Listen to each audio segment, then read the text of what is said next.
हरदम आनंद आनंद है।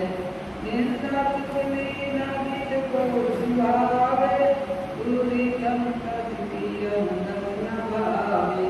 निंदा तुझे न गीत को सुहावे, पूरी संकट की अंदर न भावे। सत्संग ही तो पसंद है, तुझे हरदम आनंद आनंद है। पुकारे जिसका संबंध है, तुझे हरदम आनंद आनंद है। जिसकी कदमी में कोयल सीधा है, जिसकी कदमी में फूलों की महक है। जिसकी कदमी में कोयल सीधा है, जिसकी कदमी में फूलों की महक है।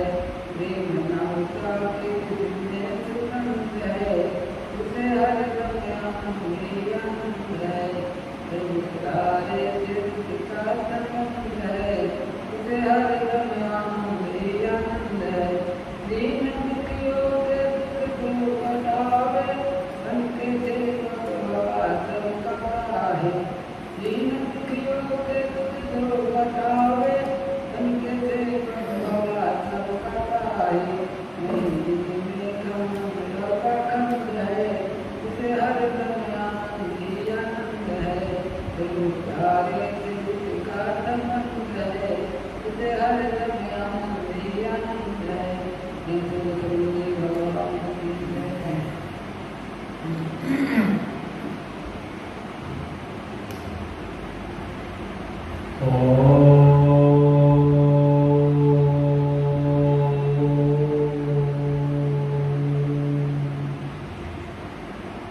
सर्वे भवन्तु सुखिनः, सर्वे सन्तु निरामयाः, सर्वे भद्राणि पश्यन्तु, मा कश्चित् दुःखभाग्। ॐ पूर्णमदः पूर्णमिदं पूर्णात् पूर्णमुदच्यते, पूर्णस्य पूर्णमादाय पूर्णमेवावशिष्यते।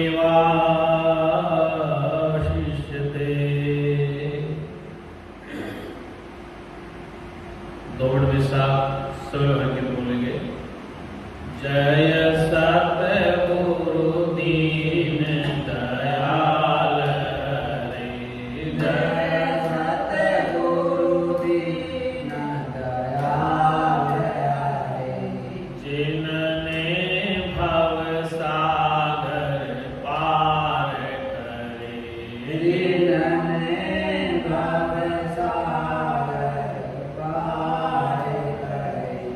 जब सुने ज्ञान के वचन भरे, जब सुने ज्ञान के वचन भरे। दुख देने वाले कष्ट टरे, दुख देने वाले कष्ट टरे। प्रेम शिव सच्चिदानंद भगवान की जय। सत्य सनातन धर्म की जय। सार्वजनिक वंदनीय उस जगत नियंता परम पिता परमात्मा के शरण शरण विराजमान मेरे ही निज आत्मा में समस्त संत वृंद,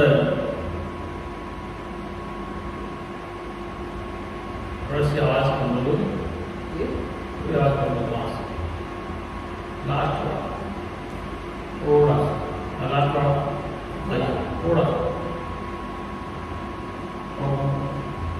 और तो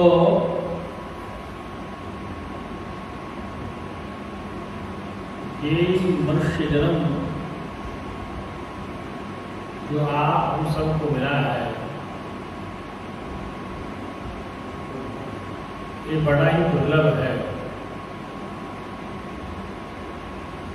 इसको प्राप्त करना इस जगत में अति दुर्लभ है। जो हमारे वेद उपनिषद शास्त्रों में वर्णित है। उपनिषदें कहती हैं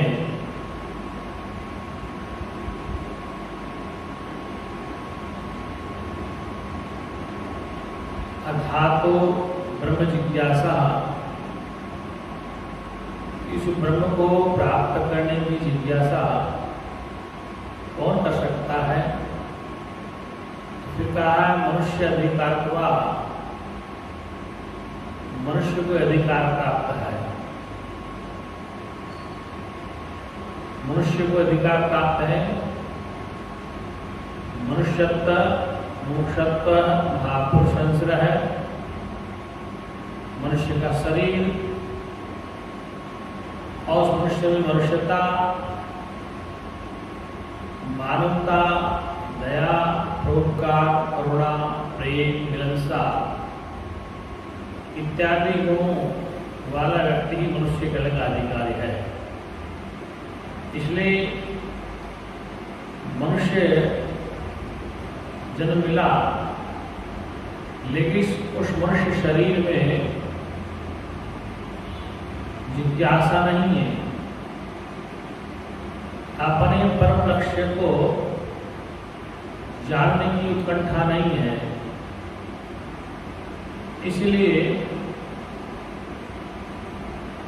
उसको दुख सता रहे हैं। जिस समय जीव अपने परम लक्ष्य को प्राप्त करने की उत्कंठा उत्पन्न करेगा, अर्थात जिज्ञासा उत्पन्न करेगा, तो उसके दुखों की निवृत्ति निश्चित हो जाएगी। इसलिए दुख की निवृत्ति और परमात्मा की प्राप्ति के लिए जीव को क्या करना है? हमारे वेद कहते हैं तद विज्ञानार्थम सह गुरुविवाह गच्छेत् समित पाणि श्रोत्रम ब्रह्मनिष्ठा। तद विज्ञानार्थम सह गुरुविवाह गच्छेत् समित पाणि श्रोत्रम ब्रह्मनिष्ठा। उस ब्रह्मपिता परमात्मा जो विज्ञान स्वरूप है, जो ज्ञान स्वरूप है, सत्य है, चेतन है, आनंद स्वरूप है,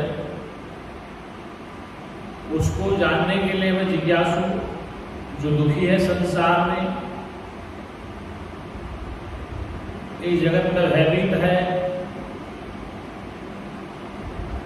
इस संसार में दुखी है और वो दुख से छूटना चाहता है, क्योंकि ये जगत जैसा दिखाई दे रहा है विचार काल में वैसा नहीं दिखता है। इसलिए इस जीव को इस भवरोग से तिलांजलि लेने के लिए अपने परम श्रद्धेय ब्रह्मनिष्ठ तत्ववेता श्रोत्रिय महापुरुष की शरणागति करनी चाहिए। और शरणागति का तात्पर्य है समर्पण। आप किसी बहुत कुलवान घर के व्यक्ति हैं, आप रूपवान हैं, गुणवान हैं, धनवान हैं, किसी उच्च कुल में हैं या किसी अन्य कुल में है, तो उस ब्रह्मवेता, उस ब्रह्मज्ञानी तत्ववेता महापुरुष के पास ये चीजें लेके मत जाओ। वहां पर बिल्कुल समर्पण भाव से जाइए।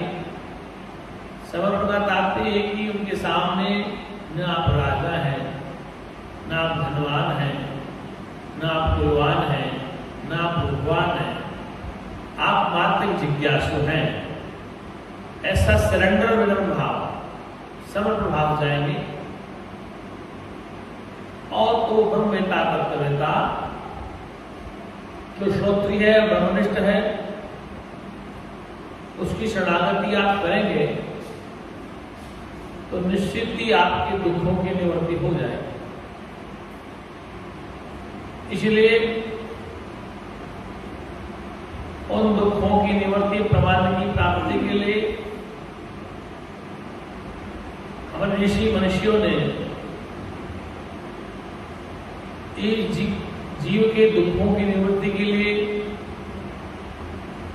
अनेक प्रकार के यत्न बताए। किसी महापुरुष ने शरीर को ठीक रखने के लिए योग के लिए कहा, किसी महापुरुष ने शरीर को ठीक रखने के लिए प्राणायाम के लिए कहा, ध्यान धारणा समाधि के लिए कहा। तो जितने भी अंग हैं वेद के, योग, ये भी जीव के शरीर को ठीक रखने अति आवश्यक है, क्योंकि साधन धाम मोक्ष का द्वारा यही साधन है उस मोक्ष तत्व को समझने के लिए। मतलब उस तत्व का बोध करने के लिए मानव ही साधन शरीर है। इसी के लिए आचार्य शंकर कहते हैं, जंतु नाम नर जन्म दुर्लभ होता है। जितने प्राणी हैं उन मनुष्य का शरीर अति दुर्लभ है, और वह शरीर हमें प्राप्त हो गया है। इसलिए क्यों न उस ब्रह्म तत्व, ब्रह्म आत्मा, अपना जो निज आत्माराम है, निष्ठरूप है, उसको जानने का प्रयास किया जाए। प्रश्न आता है, उसके जानने से इस जीव को लाभ क्या होगा? तो मैं कहूंगा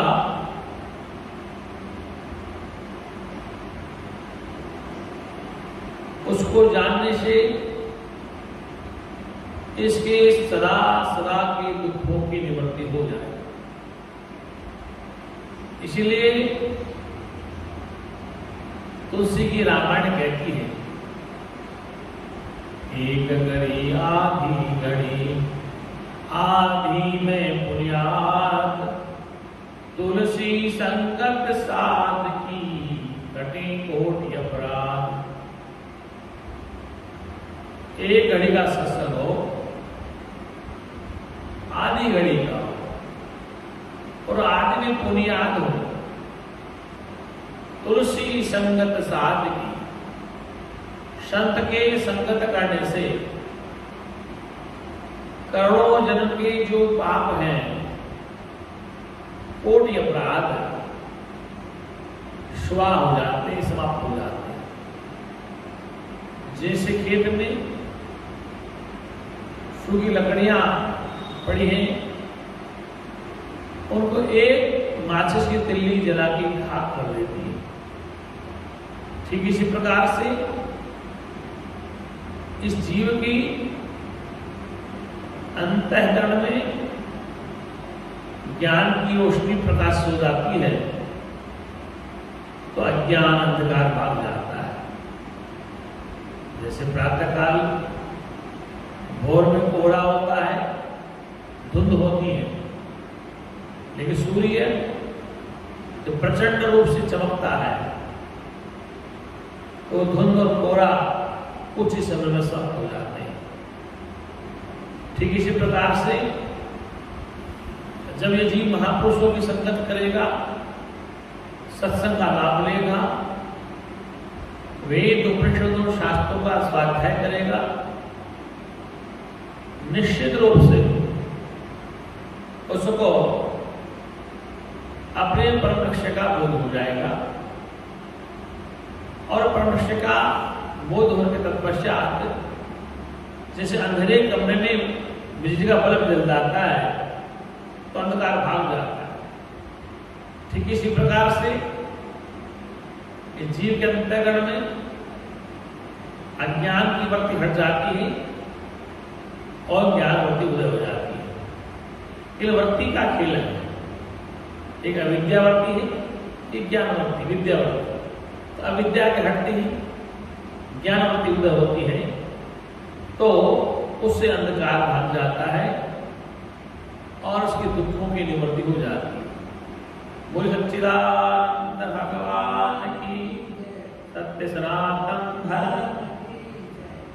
तो कल के सत्संग में हमने आपसे कहा था कि जो YouTube चैनल जो चल रहा है श्री धाम जनसेवा ट्रस्ट की ओर से, इसमें आज मैं प्रारंभ करा उपनिषद। तो प्रथम उपनिषद है जिसका नाम है ईशावास्योपनिषद। प्रथम ईशावास्य उपनिषद का अध्ययन करेंगे, अध्ययन करवाएंगे, क्योंकि हमारी एक परंपरा रही है। ओम सहनावतु सहनो भुनक्तु सह वीर्यं कर्वा वाहे तेजस्विनाम वदीतमस्तु मां विद्वसादय। कि गुरु और शिष्य साथ साथ रहे, गुरु के द्वारा प्राप्त की हुई विद्या का शिष्य प्रचार प्रसार करे, गुरु और शिष्य आपस में राग द्वेष न करके इस विद्या का प्रचार करेंगे तो उसका संसार में तेज फैलेगा। लेकिन कुछ लोग कहते हैं गुरु की आवश्यकता नहीं है। मैं कहता बहुत मूर्खता करते हैं। तुलसीदास ने रामायण में लिखा है, गुरु बिन भव निधि तरह होई सुविरंचि शंकर सम होई। गुरु के बगैर इस संसार में कोई भवसागर से नहीं कर सकता। प्रश्न आता है गुरु किसको बनाया जाए? तो श्रोत्यम ब्रह्मनिष्ठम, जो श्रोत्रिय है, वेद उपनिषदों को समझता है, समझाने में समर्थवान है, उसी को गुरु स्वीकार करना चाहिए। आजकल कुछ लोग ऐसे चैनल चलाते हैं जो न वेद को समझते हैं, न गीता को समझते हैं, न दर्शन को समझते हैं। वो अपनी तरफ से अधूरी, मतलब कहने का तात्पर्य इनको श्लोक का पता है, न शास्त्र का पता है, न चौपाई का पता, शुद्ध बोलते हैं और संसार की लोगों का फॉलोअर समझ नहीं।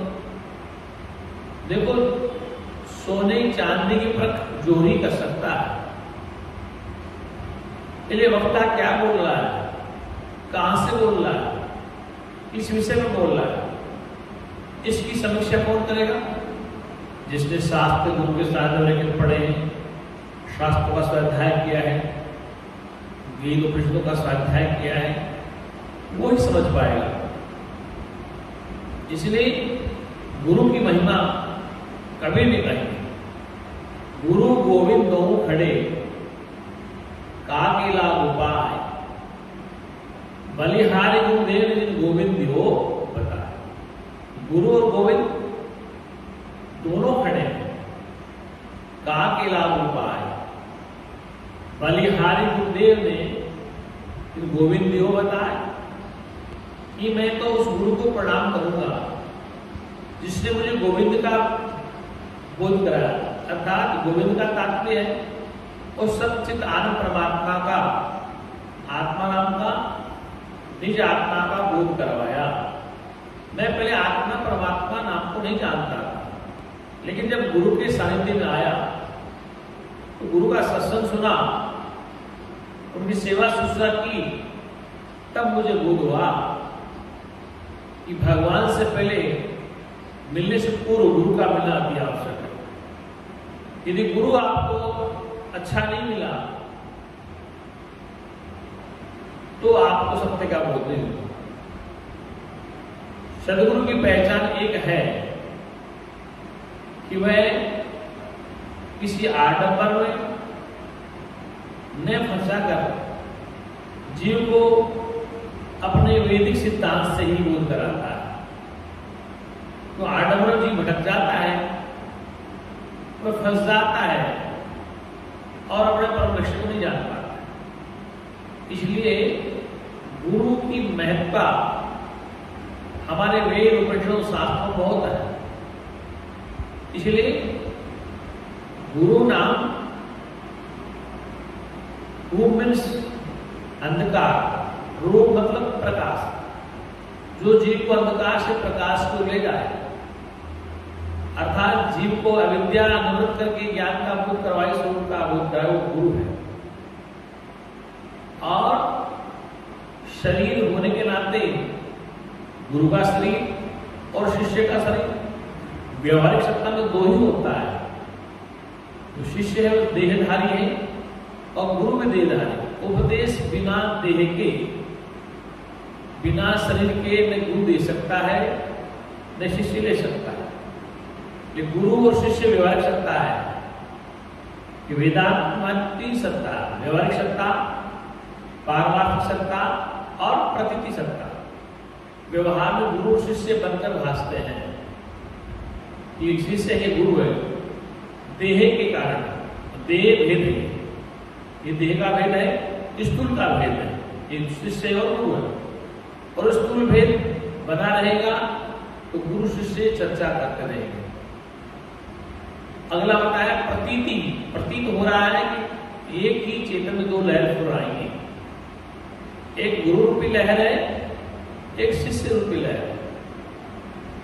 और परमात्मा में, गुरु में और शिष्य में चेतन एक है।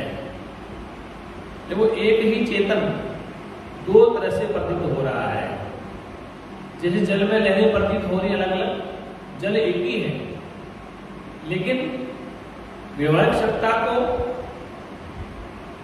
अगर हम स्वीकार करेंगे तो ही गुरु शिष्य का संबंध चलेगा। व्यवहारिक सत्ता नहीं है तो न गुरु है, न शिष्य है, न पिता है, न पुत्र है, न पत्नी है, न पति है, न पुत्र है, न बहन है। ये व्यवहारिक सत्ता में है। स्थूल भेद है, आत्मा में कोई भेद नहीं है, स्थूल भेद है। और स्थूल भेद व्यवहार के लिए है। यदि स्थूल भेद नहीं बना रहेगा, व्यवहार नहीं होगा, पिता पुत्र का संबंध, गुरु शिष्य का संबंध, पति पत्नी का संबंध, बहन बहन का संबंध, तो ये संबंध हमारे समाप्त हो जाएंगे।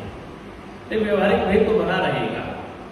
केवल जो भ्रम है, भ्रम की निवृत्ति, भेद तो बना रहेगा, भ्रम है वो टूट जाएगा।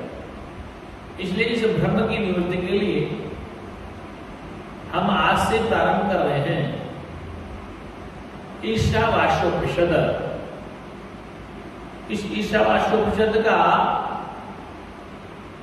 अभिप्राय यह है, आचार्य शंकर ने इसका भाष्य किया है, तो यद्यपि मैं आपको उसका सार बिना उपनिषद के सहयोग से बता सकता हूं, लेकिन मैंने संकल्प लिया है 15 अगस्त 2024 को, तो भारत आजाद हुआ था विदेशी शासकों की सत्ता से। ठीक इसी प्रकार मैं भी इस जीव को जो ये फंसा पड़ा अविद्या ज्ञान में, किसी की सत्ता को स्वीकार करके ये दास गुलाम हो रहा है, इसलिए इसकी दासता की बेड़े को छुड़ाने के लिए, इसकी गुलामी की जंजीरों को काटने के लिए मैंने शास्त्र का सहारा लिया है। कि संसार ये तर्क करता है कि प्रमाण क्या है, क्या शास्त्र प्रमाण है, क्या वेद प्रमाण है। इसलिए मैं प्रमाण दे रहा हूं कि सनातन धर्म में प्रमाण है। इसलिए वेद है, उसका अभिन्न भाग ये ईशावास्योपनिषद है। ईशावास्योपनिषद क्यों कहा गया है कि इसमें सर्वप्रथम भगत दृष्टि का उपदेश किया गया है। और उसमें ईश शब्द का इस्तेमाल किया गया, इसलिए इसको ईशावास्य उपनिषद कहते हैं। क्योंकि ओम ईशावास्यमिदं सर्वमितिकंच जगत्याम जगत तेन तक्तेन मूंजी था मागृदय कश्यप स्विधनम। जगत में जो कुछ स्थावर जंगम संसार है वो प्रतीत हो रहा है, स्थावर जंगम संसार तो दिख रहा है, वह सब ईश्वर के द्वारा आच्छादनीय है, अर्थात उसे भगवत स्वरूप अनुभव करना चाहिए। वो जगत जैसा दिख रहा है, जगत है जंगम संसार जैसा दिख रहा है, वह ईश्वर के द्वारा ही आच्छादनीय अर्थात भगवत स्वरूप ही अनुभव करना चाहिए। उसके त्याग से, त्याग भाव से, उसके त्याग भाव से तू अपना पालन कर, किसी के धन की इच्छा न कर। अब यहां कहा है तक्तेन तेन तक्तेन, त्याग भाव से। इस संसार की वस्तु पदार्थ क्षणिक है, अल्पकाल के लिए। वस्तु पदार्थ तुम्हारे लिए है लेकिन तुम्हारे नहीं हो सकते, इसलिए त्याग भावना संसार में जीव रहेगा तो उसको किसी प्रकार कष्ट क्लेश नहीं होगा। इसलिए यहां कहा गया है कि आचार्य शंकर कह रहे हैं इसका भाष्य, ईश्वर ही चराचर जगत का आत्मा है। ईश्वर ही इस चराचर जगत का आत्मा है, ऐसी भावना युक्त है। उसका पुत्र आदि तीनों ऐसाओं से त्याग में अधिकार है। ये जीव को ये पुत्र देशना, धनेशना, शास्त्रेशना, ये समय त्यागनीय है, जिससे कि वह अपनी आत्मा का ठीक प्रकार से बोध कर पाए। उसे त्याग करता है, त्याग से आत्मा का पालन, त्यागावात्वा भरा हुआ पुत्र या सेवक अपने संबंध का अभाव होने के कारण अपना पालन नहीं करता। अतः त्याग से यही इसकी प्रतिज्ञा है, भोग यानी पालन कर। कुल आगे वेद ये कह रहा है कि आप किसी से कोई उम्मीद मत रखो, पुत्र हो, पत्नी हो, धन हो, पिता हो, तो ये ईश्वर से उत्प्रोत सारा जगत है। लेकिन इसको इस त्याग की भावना से आप प्रयोग करें, इसमें रहें, इसमें आनंद लें। ये वस्तु पदार्थ मेरे लिए हैं लेकिन मेरे नहीं हो सकते, तेन तक्तेन मूंजी था। त्याग पूर्वक आप संसार की वस्तुओं को भोगिए, लेकिन ध्यान रखना संसार की प्रत्येक वस्तु क्षणभंगुर है, अल्पकाल के लिए है। इसलिए आप सबको ये समझना होगा कि वेद किस तरह प्रचार कर रहा है। वेद सीधा कह रहा है कि भाई इस संसार में दुख का कारण क्या है। इस संसार के प्राणी इन वस्तुओं से रागात्मक वृत्ति बना लेते हैं, राग में लगाव वाली वृत्ति। इसलिए शास्त्र कहता है, वेद कहता है कि तेन तक्तेन, उस राग को छोड़िए, त्याग पूर्वक संसार की वस्तु पदार्थ को ग्रहण कीजिए।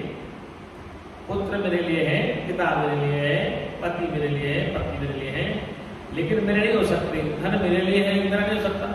जब तक मैं हूं इस शरीर में तब धन का उपयोग करूं, जब तक देह में हूं पिता पुत्र माता पिता सबका संबंध बनाए रखूं। लेकिन ध्यान रखना भीतर से, जानने में आना है, होश में जीना है कि इनमें सदा मेरे साथ कोई रहने वाला नहीं है। ये जगत का नियम है कि पिता पुत्र का संबंध ऐसा है कि पुत्र संसार से पहले अलविदा हो सकता है, कई बार पिता पहले हो सकता है। इसमें आश्चर्य नहीं है, आश्चर्य नहीं है। पिता अभी बैठे हैं, पुत्र का सामने ही शरीर शांत हो गया, माता भी बैठी है, पुत्री का उसके सामने शरीर शांत हो गया। इसलिए ये सृष्टि का नियम है। अब इस सृष्टि में आप मौज कैसे ले? यदि आप ऐसे रोएंगे धोएंगे तो संसार में आनंद नहीं ले सकते। ये पिता हो, पुत्र हो, कन्या हो, XYZ कोई हो, ये समस्त वस्तु पदार्थ आपके लिए तो है लेकिन आपके नहीं हो सकते। इस त्याग की भावना से आप इस संसार में जीने की इच्छा करें। इसलिए आत्मेता को पुत्रादेशना का त्याग करके ज्ञान निष्ठा रहकर आत्मा की रक्षा करनी चाहिए। अर्थात जो आत्मेता है, तत्ववेता है, पुत्रेशना, धनेशना, विद्वेषणा, शास्त्रेशना का त्याग करके अपना ज्ञान निष्ठा में रहकर आत्मा की रक्षा करने अर्थात अपने स्वरूप को जानने का प्रयास करना चाहिए। और कहा अब जो आत्म तत्व का ग्रहण करने में असमर्थ दूसरा अनात्मा के पुरुष है, उसके लिए दूसरा मंत्र है उपदेश है।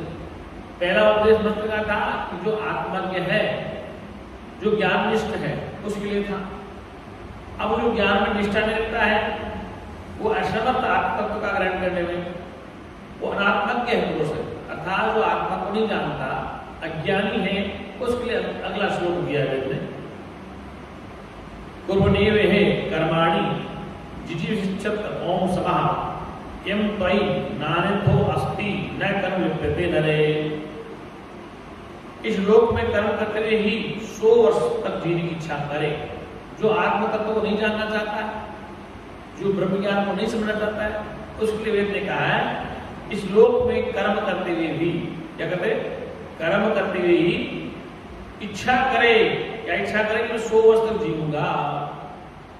इस प्रकार मनुष्यत्व का अभिमान रखने वाले तेरे लिए इसके सिवा और कोई मार्ग नहीं है जिससे तुझे कर्म का लेप न हो।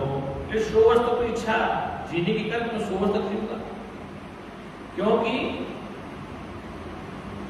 जीने की इच्छा करने वाला मनुष्य, मनुष्यत्व का मात्र का अभिमान करने वाले के लिए अर्थात कोई किसी प्रकार का अशुभ कर्म का लेप न हो, अगर जिससे वो पुरुष कर्म से लिप्त न हो, क्या हो, किसी प्रकार का अभिमान कर्म में न हो, तो कर्म से लिप्त न हो, उसके लिए अग्निहोत्र आदि शास्त्र विहित कर्मों को करते ही जीने की इच्छा करे। क्या करे, जीने की इच्छा करे, वो सच्चिदानंद भगवान की। इसलिए आज हमने वेद का जो एक अभिन्न अंग है ईशावास्योपनिषद, इसको हमने प्रथम 2 श्लोक आपको बताए। अब आप कहेंगे स्वामी जी आप तो सीधा सत्संग सुनाइए, नहीं, वो इसलिए मैं शास्त्र का सहारा ले रहा हूं कि जो हम कहेंगे आपको वेद प्रमाणित बात कहेंगे। ये कहते आए हैं कि ईशावास्यमिदं सर्वं यच्चिकन्तां जगत्यां जगत्, ईश्वर सृष्टि के कण कण में यत्र तत्र सर्वत्र व्याप्त है और वो आपके साथ है। उसको अपने साथ रखते हुए समस्त उस एक को देखिए और समस्त वस्तु पदार्थ जगत के परिवर्तनशील है, सदा रहने वाला नहीं है, इसलिए इनमें वृत्ति दृढ़ नहीं होनी चाहिए। क्षण भंगुर है, परिवर्तनशील है, बदलने वाले पदार्थ है, इसलिए इस त्याग की भावना से संसार के वस्तु पदार्थ को भोगे, ये वस्तु पदार्थ मेरे लिए हैं लेकिन मेरे नहीं हो सकते हैं। दूसरा श्लोक, यदि आप आत्मज्ञ नहीं, ज्ञान नहीं प्राप्त करें, तो आप कर्म से एक रास्ता है, कर्म का अभिमानी न बने, कर्म करने का अभिमानी न बने, ऐसे अनुशासन से कर्म करें। तो उसके लिए भी शास्त्र ने कहा, वो सच्चिदानंद भगवान की जय, सत्य सनातन धर्म की। आज बड़े वेद मंत्र बोलिए, सर्वे भवन्तु सुखिनः, सर्वे सन्तु निरामयाः, सर्वे भद्राणि पश्यन्तु, मा कश्चित् दुःखभाग् भवेत्। हे परमपिता परमात्मा, सब सुखी हो, दुखों से आजाद हो, यही हमारी सद्भावना।